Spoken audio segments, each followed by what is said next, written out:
An outdoor ceremony to kick things off, then inside and down to business, with Lieutenant Governor Russ Morasti delivering the government's throne speech. Much of it focused on past government announcements and promises. But the speech did offer more details on how the government plans to carve out more provincial autonomy, namely amending the Saskatchewan Act, which established the province in 1905, and creating new legislation, which will be known as the Saskatchewan First Act.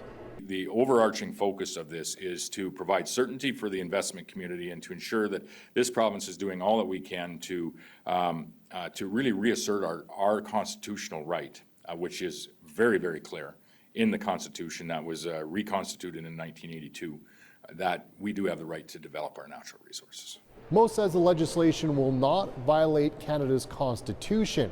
He says that federal climate policies are scaring away investment, and he pointed to one company's decision not to build a canola crushing facility in the province's southeast.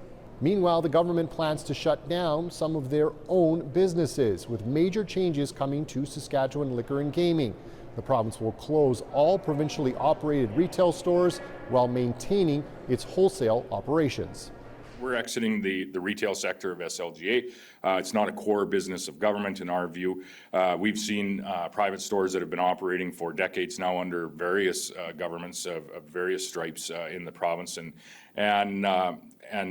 we're going to be exiting that business. The NDP says the changes to SLGA will cost about 350 people their jobs. Opposition leader Carla Beck says the government is recycling old promises and not addressing rising cost of living and healthcare issues. We really didn't see anything to address those issues in this throne speech.